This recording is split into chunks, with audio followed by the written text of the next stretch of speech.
आजकालची दिवाळी जी आहे ती पहिल्यासारखी राहिली नाही. म्हणजे बघा ना, पहिले दिवाळीला खूप थंडी राहायची आणि आता दिवाळीला पाऊस येतोय. तर मी तर दिवाळीसाठी स्वयंपाक बनवून तयार झाले होते. नंतर रांगोळी काढली आणि पाऊस यायला सुरुवात झाली. तर रांगोळी जी आहे ती काहीच राहिली नव्हती. तर तुम्ही इथे बघू शकता, मी छान असं इथे लक्ष्मीपूजन मांडून घेतलेलं आहे. सिद्धेश बाबांनी मला खूप मदत केली, कारण की त्यांच्या मदतीशिवाय माझं काहीच काम पूर्ण होऊ शकत नाही. तर ह्या वर्षी जे आहे ते कोणाचं ड्रेस मॅचिंग नव्हतं, सगळ्यांचं वेगवेगळं होतं. तर रिद्धी जी आहे ना, ती आजकाल अशी जी बाहेर काढते, काय झाले काय माहीत नाही. नंतर आम्ही पूजा वगैरे केली, आरती केली, छान छान असे फोटोज काढले. मी फोटोज जे आहे ते इंस्टाग्रामवरती अपलोड केलेले आहेत. तुम्ही तिथे फॉलो नसेल केलं तर नक्की जाऊन फॉलो करा. स्नेहल निकम या नावाने माझं ID आहे.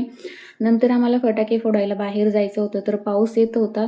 मग काय आम्ही गॅलरीतच फोडवले. फटाके काही जास्त फोडता नाही आले, फक्त सुरसुरी वगैरे पेटवली. कारण की सिद्धीला मोठ्या फटाक्यांची भीती वाटते आणि रिद्धीला तर काय की कळतच नाही. नंतर मी देवाला नैवेद्य वगैरे दाखवला. आम्ही जेवण केले. सगळ्यांनी ड्रेस वगैरे चेंज केला होता. पाऊस बंद झाला होता 9च्या नंतर. मग आम्ही थोडेसे काय फटाके जे आहे ते फोडले. तर असा होता माझा आजचा लूक. कसा वाटला कमेंट करून नक्की सांगा. तर असं होतं आमचं लक्ष्मीपूजन. चला बाय.